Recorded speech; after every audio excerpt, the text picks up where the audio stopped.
Welcome to Becoming a Sleep Consultant. I'm your host, Jayne Havens, a certified sleep consultant and founder of both Snooze Fest by Jayne Havens and Center for Pediatric Sleep Management. On this podcast, I'll be discussing the business side of sleep consulting. You'll have an insider's view on launching, growing, and even scaling a sleep consulting business. This is not a podcast about sleep training. This is a podcast about business building and entrepreneurship.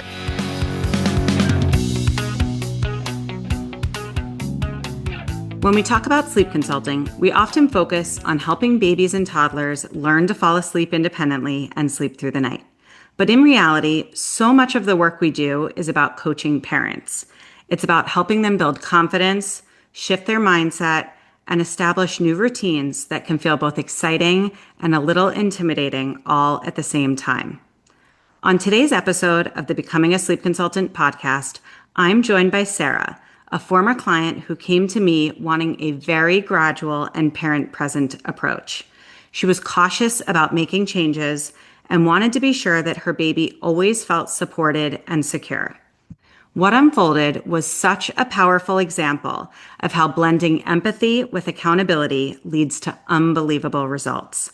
Together, we simplified the process, made small yet sustainable changes, and celebrated every single win along the way. Within just 2 weeks, her baby was sleeping independently, and Sarah felt calm, confident, and proud of what we had accomplished together. I'm so excited for you to hear this conversation and get an inside look at what it really means to support parents through this transformation. Let's dive in.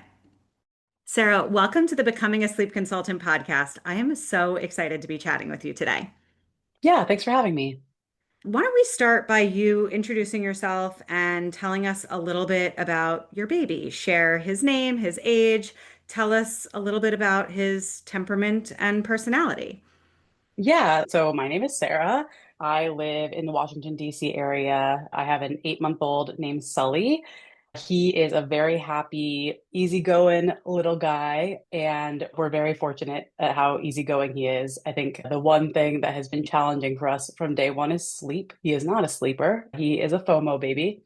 So he doesn't like naps and he doesn't like nighttime sleep.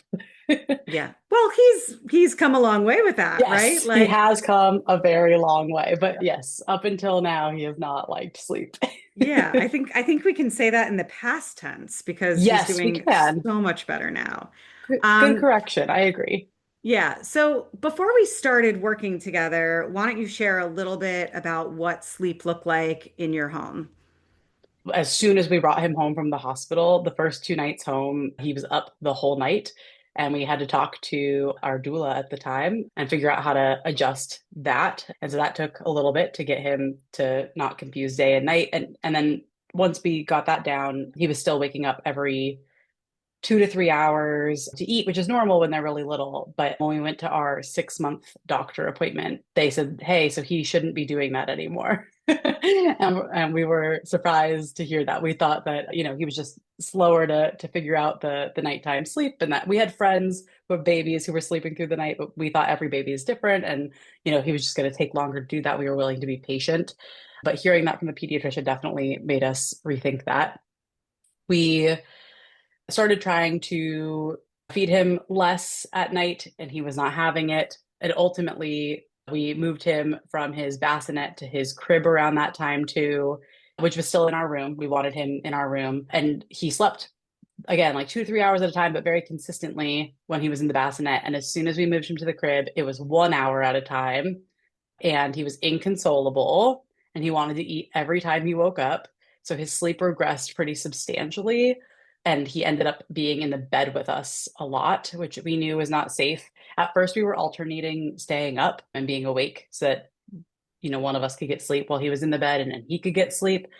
But ultimately, we were tired and we would end up falling asleep. And we were doing it in like the safest way possible, but it's still not safe, especially given how mobile he had become recently. He's crawling, he's working on standing. But we really were at our wit's end because he would not sleep in the crib for, more than a couple 1 hour intervals at a time. And if he slept in our bed, he would sleep for 4 hours straight. So we just decided that that was the better course of action. But we were not getting sleep. We were starting to snap at each other a little bit from being tired, and we decided it was worth investigating a different solution. So, can you dig in, if you're willing to share a little bit deeper, to sort of how you were feeling emotionally and mentally and physically at that time?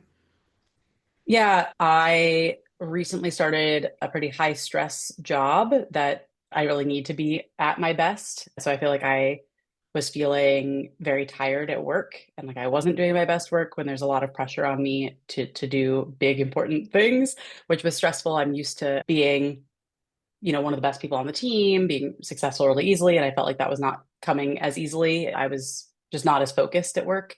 And I really wanted to go take a nap every day. And then in our relationship, like I said, my husband is my best friend. We get along very, very well. We really like each other. He's a very good partner, a very good dad.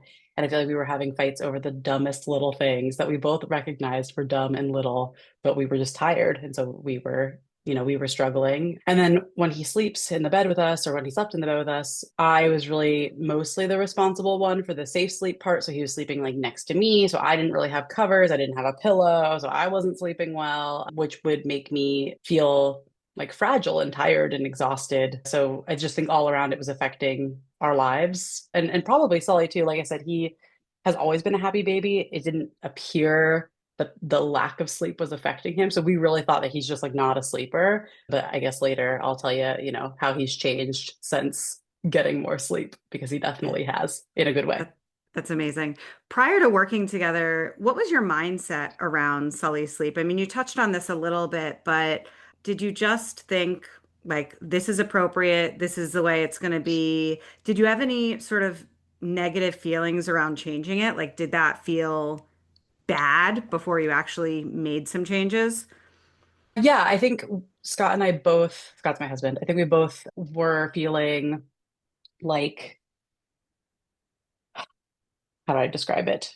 I feel like we didn't want to rush Sully to be where other people thought he should be. And we really felt like we were doing what was best for him in being patient, and figured that he would eventually sleep more. And we didn't want to rush him, and we thought we were like doing a good job by not rushing him.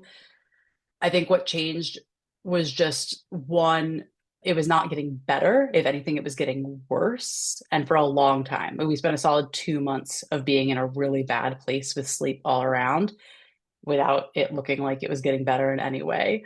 So we decided it was worth investigating. And our mindset was like, we want to be very hands on. Like, we still want him in the room with us. We just want him to sleep in the crib.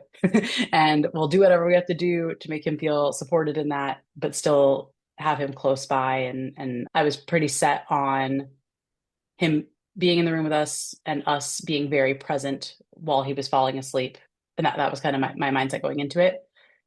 And I guess we'll get to this in a minute, but I talked to a couple of sleep folks, and I feel like I heard different things. And I don't know if you want me to share that now, or if you want me to Yeah, share no, that. actually, I would love that. So I remember that when my first question is like, what made you ultimately say, all right, like, I got to do something. I got to get on the phone with a few sleep consultants. I'm wondering if there was sort of like a rock bottom moment that made you really just spring into action. And then, yeah, sure, I'd love to hear a little bit about conversations that you had, because I know you had several conversations with a few sleep consultants, and how you landed on working with me, because I'm a firm believer that I'm not the right coach for everybody. I think that personalities need to click. You need to feel confident with the person that's going to be supporting you, and it's so important that you ultimately land with the person who's going to support you in a way that resonates with you. So I'd love to hear about how you came to the decision that we should work together.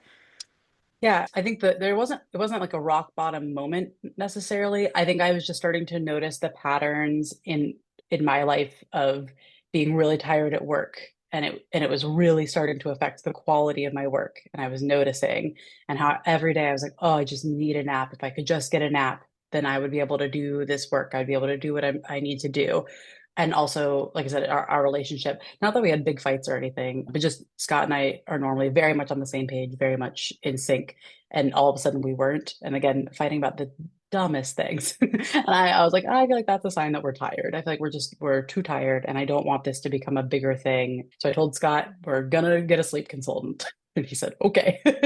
And so I started talking to people. I looked in a Facebook group and there was quite a few suggestions. And the first couple of people I talked to had variations of, personality, temperament, but all of them I think were very much like whatever you want, whatever you're comfortable with. Yep, we'll do that. When I said, we want him in the room and we want to be very present. And they were kind of letting me run the conversation. And when I talked to you, actually, and I think I've shared this with you, my initial reaction, like 10 minutes in, was that we were not going to work with you because you're like me. You're very blunt and very straightforward. And I think I wasn't ready to hear the things you were saying. Unlike the other folks, you were challenging my thinking in a way that it needed to be challenged. But the more you talked, and as I was processing what you were saying, the way I framed it was like tough love. So rather than saying, yeah, Sarah, whatever you want, you know what's best for your baby, which you do, you say that. But when I would say something, you'd say, ooh, Sarah, I want you to think on that for a second. Like, why did you say that? Why did you frame it that way? I think it spoke to me also because I used to be a teacher. So it felt very teacher like you're trying to help guide me to the right solution rather than just telling me the answer. And then also the way you framed things for me just gave me a whole new mindset about it that made it a lot less scary to do this. So the one thing that you said that like was the reason I chose to work with you was when I was saying like, oh, I want him in the room. I want to be really present. If he's crying for even 10 seconds, I'm gonna want to take him out. Like I can't handle it. And you said, well, Sarah, you said he's sleeping in the bed with you. Would you say that that's safe? And I was like, no, I know it's not, but like I don't really have another option. And you're like, when you put him in the car seat, does he always want to go in the car seat? And the answer to that is no. He also hates the car. I should have said that earlier. He doesn't like, or he didn't like sleep, and he also didn't like the car. That's also a past tense. He did not like the car. And a lot of times when we put him in the car seat, he'll cry the entire car ride. And you said, okay, well, when he does that, do you take him out of the car seat and hold him in your lap while you're driving? It's obviously no. But when you framed it that way, it just made me really think it's like, yeah, I'm there. I'm in the car. He knows I'm there. He's aware that I'm there, and he still cries the whole time. And you reassured me. You're like, you're there. He knows you love him. You're a good parent. He's not crying because you're not doing a good job. He's crying because that's how he communicates. And he's saying he doesn't want to sit in the car seat. And you're saying, too bad. That's what's best for you. And you said this is similar. And that mindset really carried me through to get us to where we are now. And it made me a lot more open to this process. And I think continuously you showed up in that way of like pushing my thinking while affirming what I'm feeling in a very supportive way that ultimately like got us to where we are and helped us find success. Yeah, I actually really loved working with you. I have to I say, loved working with like, you too. I really loved working with you because you actually are not my typical client. Like, m my clientele, generally speaking, is the type of mom who comes to me knowing they want to sleep train. They're not actually super anxious about it. They just want to make sure they're optimizing the process. Like they just want to make sure they're doing it right. And they don't necessarily have a ton of nerves or anxiety around it. They just want to make sure that they do it the easiest and best way possible. And it feels helpful to have someone walking them through. And so it's not every day that I'm in the position to really work on the mindset piece with families. And I would say that that was like, I don't know, it was really fun for me to see the transformation from your initial thought process of like, I cannot and I will not give him even a single moment to be upset without me right there next to him, to realizing that. And I think I gave you the analogy of like teaching a child to ride a bike. Like if you're always holding the seat as your child is riding a bike and you're running alongside of them and you never let go, then they're never riding a bike, right? Like they're Right. never learning to ride a bike if you never let go.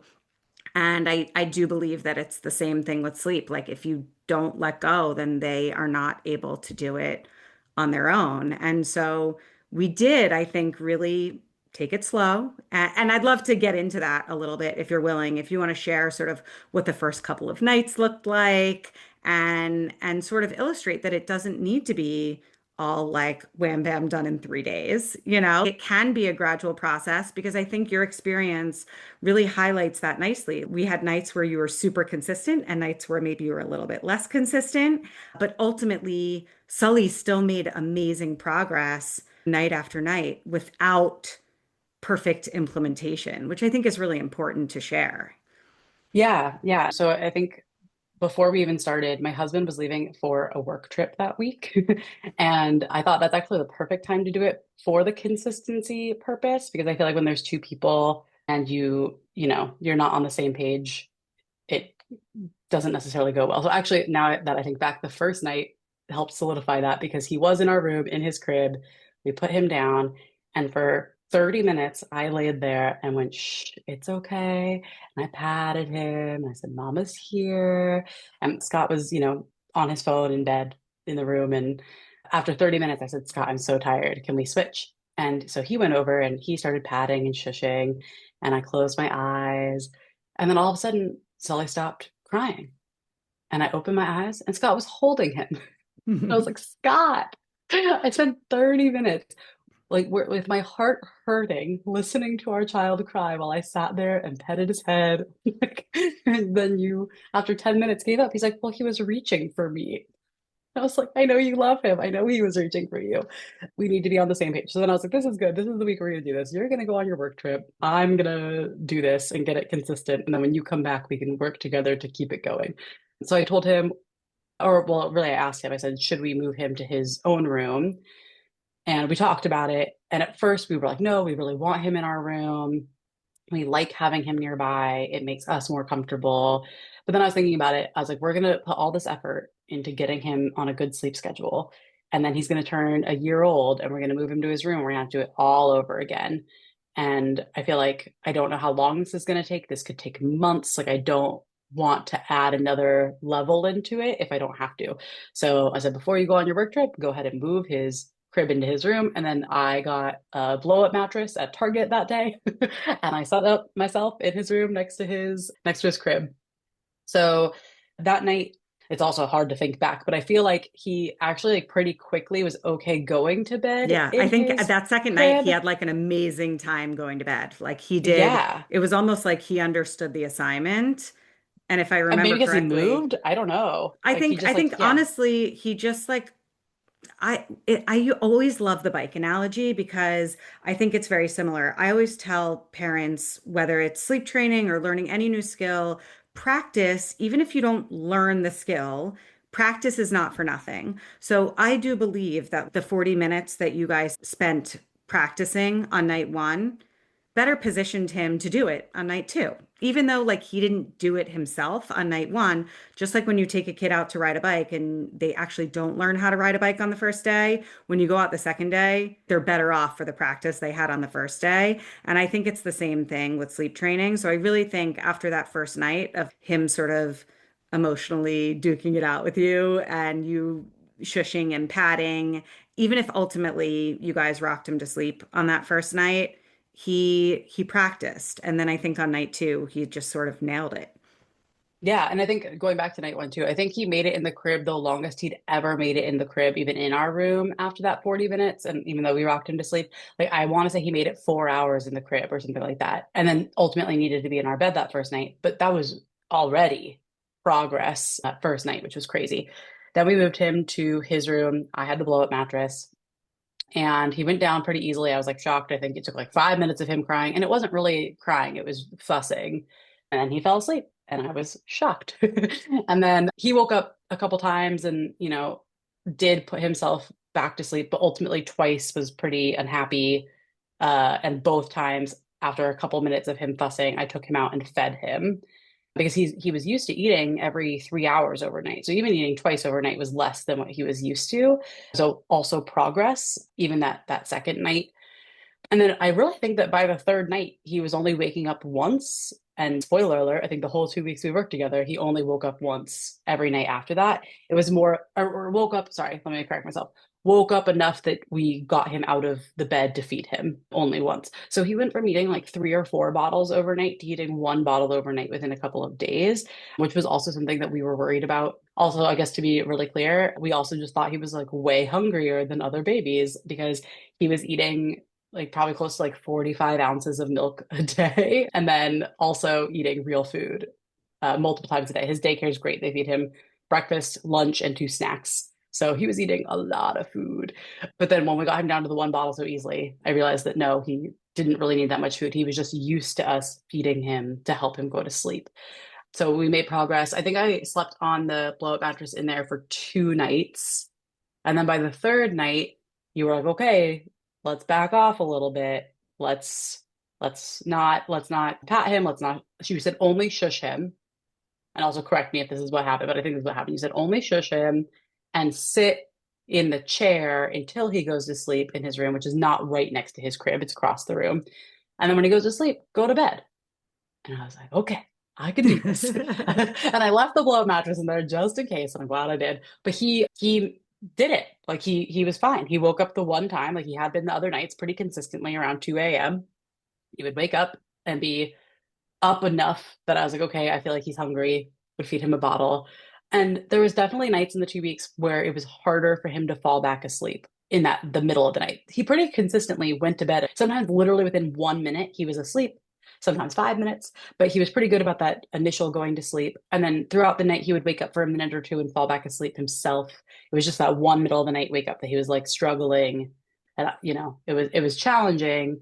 But ultimately, by the end of the 2 weeks, even that middle of the night one, it's not that even now he doesn't not cry at that middle of the night one, but he cries for like a couple of minutes, like, and then he's asleep and he can do it and he's fine. And then he wakes up at 6:30. He's so happy to be up. He's thrilled to be up. And so I feel like I was just shocked at how quickly it happened. But like to your point earlier, it was definitely not consistent night to night in terms of how many times he needed us to come shush and pat him, or if we had to shush and pat him at all, or if he needed to eat 8 ounces, or if he only ate 5 ounces. Like each night was not necessarily consistent, but overall, the result every night was similar. One wake up, you know, and 1 bottle, which is a huge difference from where we were, and getting to sleep in our own bed and getting to sleep with a pillow. That alone, like I missed sleeping with a pillow so much. It's so nice to sleep with a pillow. So it really made a big difference for us in that time. I think when we first spoke, one of the questions you asked me was, if we want to take this really gradually, if we want to implement a really gentle approach, how long is this going to take? Like, I think you really thought it was going to take months, I right? did. And I remember saying to you, I'm pretty confident that even after 2 weeks, like you're gonna feel good to go. Like I don't think you're gonna need me for longer. And it was amazing to see even those tiny little changes that you made such a huge difference for Sully. And like what a transformation. I would love to hear a little bit about his transformation because you've shared a little bit about how much better you feel, which is amazing. You always thought Sully was such a happy baby. Do you feel like now hindsight is 2020 and he was really tired and you just couldn't see it? Yeah, he has always had like a very happy, smiley, like he's the smiliest baby. People all the time stop us and they're like, that is the cutest, smiliest baby because he is a very happy, social little baby. And not that I didn't think the lack of sleep wasn't affecting him because I know lack of sleep affects everybody, but I was like, oh, he's mostly fine. He's mostly okay. But in getting more sleep, it's crazy how much he's grown in the last 2 weeks. He's more curious. He's more like even happier and like less easily frustrated than he was in random moments, when he had those moments of being frustrated. He started saying dada and he says dada all day long every day and Scott loves it. But I feel like he's like making those like mental connections and mental leaps that maybe he wouldn't have made as quickly if he wasn't getting the sleep. I just think he's, yeah, like even more engaged and like more, he already was like such a like a funny, interesting, like I obviously think I have the best baby. I think everybody does, but like he was already so great. And it's like he's even more like he's just like blossoming. I don't know. It's just really cool to see how he's engaging with the world. Like at the beginning, I mentioned that getting in the car was also always hard for him. He's never liked the car seat. He's been pretty fine in the car. He looks out the window and is like looking to see what's out there. Like I think he's just more engaged with the world because he's not as tired, which makes me feel so badly for all the time that we didn't just let him sleep. And it also made me realize like it was us and our mental barrier that was the problem and not his ability or his desire to sleep. And I would give that advice all day long. That's why I'm here. You asked me, Sarah, are you willing to do a podcast? And I know that that's not your main audience, but I hope your audience takes something from this and can share with other moms that they're doing the right thing and that it's really all about your mindset and that you need to kind of let your kid, I was gonna say let your kid fly, but you say let the kid ride the bike. Like you need to let them do it because they can do it, and you shouldn't be the one like inhibiting them from doing it. Yeah. So the audience for this podcast is generally people who are interested in doing this work, but I will be sharing this with moms as much as possible because Oh, please do. I think that it's so important for parents to hear from other parents who maybe felt like them, anxious to make a change, nervous about what it might look like or what it might sound like to make these changes, and then in 2 short weeks are over the hump on the other side with a baby who has confident and healthy and independent sleep habits and is just doing so well. I so want parents to hear this message because I think there's so much sort of like mom shaming and mommy martyrdom that sort of infiltrates this topic of sleep training. And I just love when moms who were once really nervous and scared about it and then are on the other side for them to have the opportunity to share their story and say like, hey, this actually went okay. This was what was right for our family and feels good to be on the other side. Yeah, and I think two things there too. One, it was obviously always it's always hard to hear him fuss. It's always hard to hear him cry.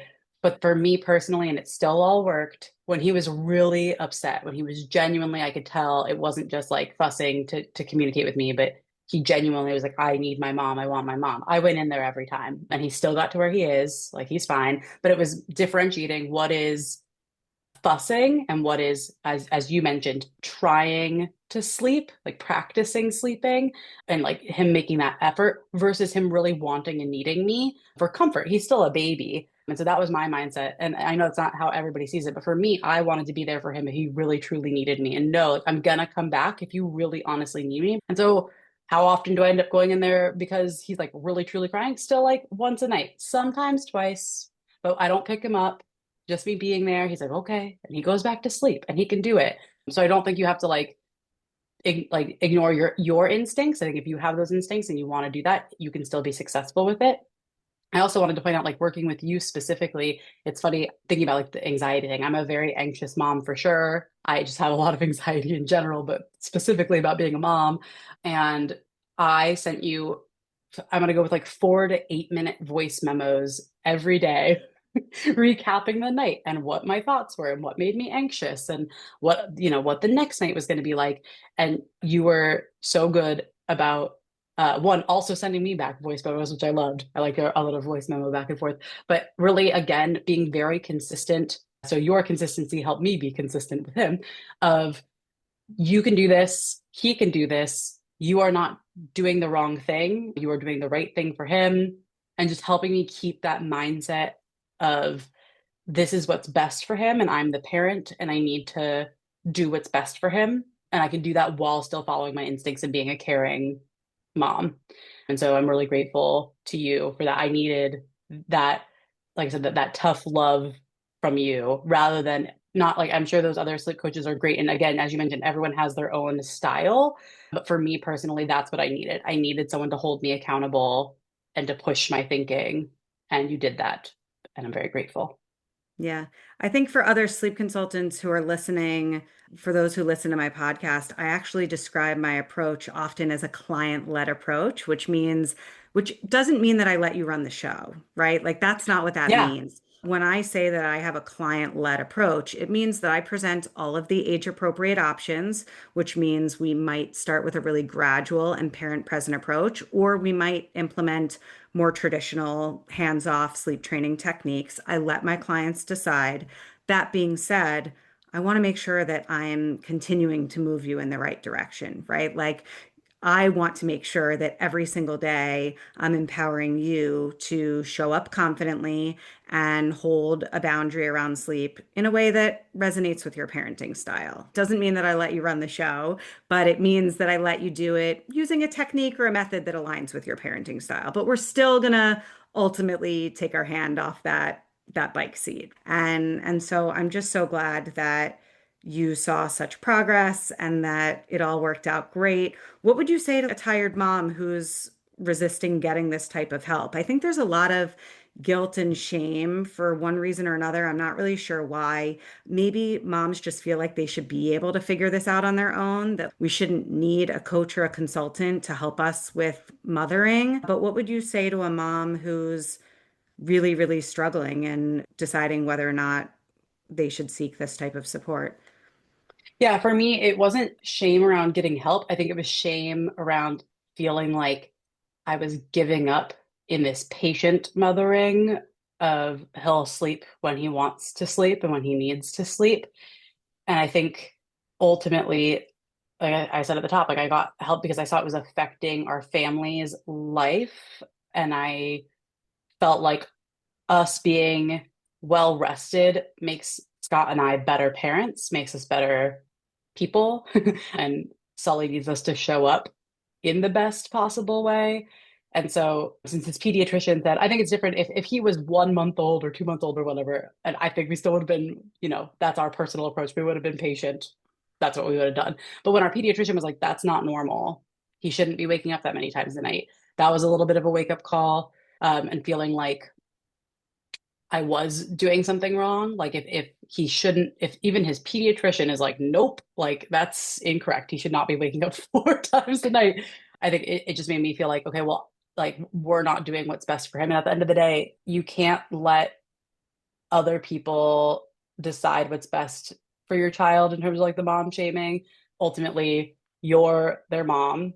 It's your responsibility to do what's best for them and get them the help they need. Needing help makes a ton of sense, especially if you're a first time mom. You haven't done this before. Just like your baby has not slept on their own, you have not been a mom before.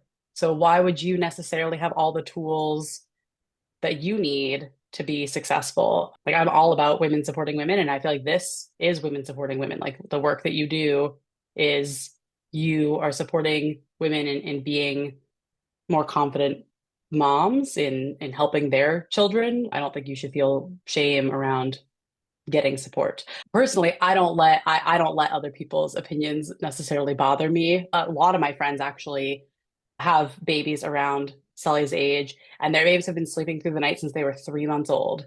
And all the time would say things to me like, well, is the room dark? Are you talking to him when you're feeding him? Are you watching TV on your phone? Like, because he knows that. Are you doing an 11 p.m.